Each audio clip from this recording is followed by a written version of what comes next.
भारतवर्ष के 4 धाम में एक धाम है पुरुषोत्तम धाम पुरी, और इसी धाम के प्रतिष्ठित भगवान है जगत के नाथ प्रभु जगन्नाथ। ज्येष्ठ महीना के पुण्यमी तिथि को श्री जगन्नाथ प्रभु के स्नान दिवस के रूप में पूरे विश्व में मनाया जाता है। भगवान श्री जगन्नाथ जी के द्वादश यात्रा है, उसमें से 2 यात्रा बहुत महत्वपूर्ण है, वो है स्नान यात्रा और रथ यात्रा, क्योंकि ये दोनों स्वयं लीला है महाप्रभु की। इस यात्रा में महाप्रभु के दारू विग्रह स्वयं रत्न बेदी से नीचे उतरकर ये लीला में शामिल होते हैं।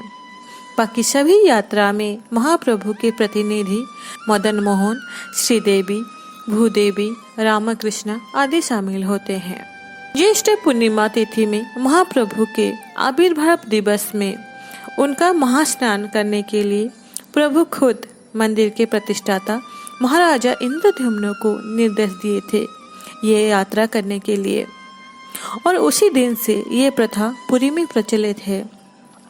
यूँ तो महाप्रभु रोज स्नान करते हैं, लेकिन वो अप्रत्यक्ष रूप से महाप्रभु के सामने पीतल के दर्पण को सामने रखकर उनके प्रतिबिंब के ऊपर माँ बिमला के सामने जो कुआं है वहां से जल लाकर उन्हें स्नान किया जाता है, और इसे दर्पण स्नान या अप्रत्यक्ष स्नान कहा जाता है।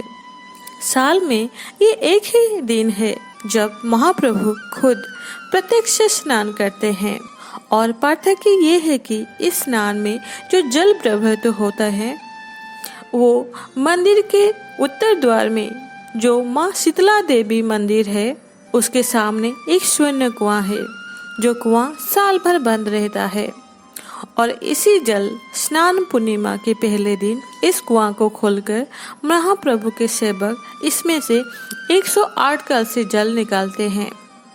कुआं के पास एक अधिवास गृह है, यहाँ पर कर्पूर, चंदन, केसर और चूहा देकर उस जल को अधिवासित किया जाता है। स्नान पूर्णिमा के सुबह चतुर्धा मूर्ति श्री जगन्नाथ, श्री बलभद्र, देवी सुभद्रा और श्री सुदर्शन रत्न बेदी से नीचे आकर एक राजकीय शोभा यात्रा में स्नान मंडप तक आते हैं। स्नान मंडप पर चतुर्धा मूर्ति आने के बाद अधिवास गृहों से सेवक 108 कलश जल को स्नान मंडप पर लाते हैं, और इसी जल को षोडशों उपचार के साथ पूजा किया जाता है ताकि एक नैवेद्य बन जाता है। उस नैवेद्य को या जल को चतुर्धा मूर्ति को स्नान किया जाता है।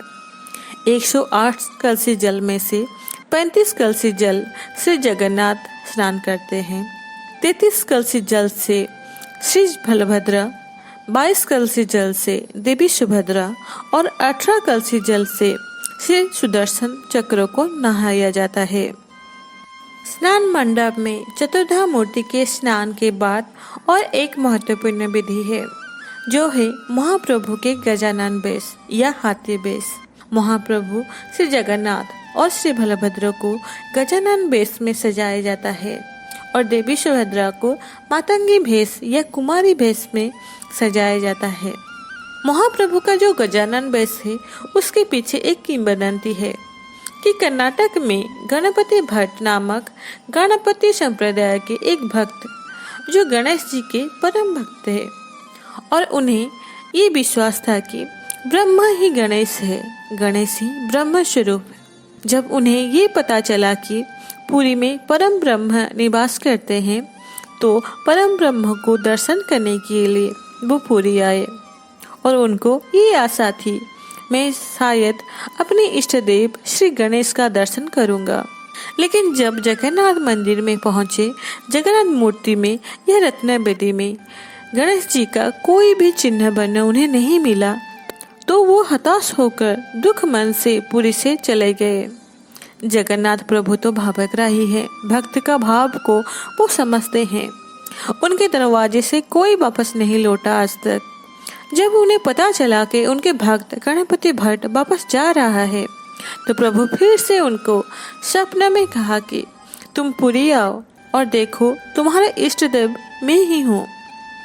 इसी स्वप्न से गणपति भट्ट फिर से पुरी आए और जिस दिन वो पुरी पहुंचे हैं उस दिन स्नान पूर्णिमा था और स्नान मंडप में वो प्रभु के बीच अपने इष्ट देव की दर्शन लाभ करते हैं। और उसी दिन से किंवदंती के अनुसार महाप्रभु जगन्नाथ बलभद्र का गणपति वेश होता है। स्नान यात्रा के बाद जगन्नाथ प्रभु का शरीर अस्वस्थ होते हैं और इसीलिए वो भक्त से दूर अनबसर गृहों में रहते हैं। यहाँ उनको नित्य पूजा होता है और सुस्त होने के बाद चतुर्धा मूर्ति निकलते हैं रथ यात्रा में पतित पावन नाम को सार्थक करने के लिए। यही है स्नान यात्रा का इतिहास और महत्व। आशा करती हूँ आपको प्रभु जगन्नाथ जी की ये लीला के बारे में बहुत कुछ जानकारी मिली होगी। अगर आपको ये वीडियो अच्छा लगा है तो कमेंट के माध्यम से हमें बताएं और हमारे चैनल को सब्सक्राइब करना ना भूलें। जय जगन्नाथ।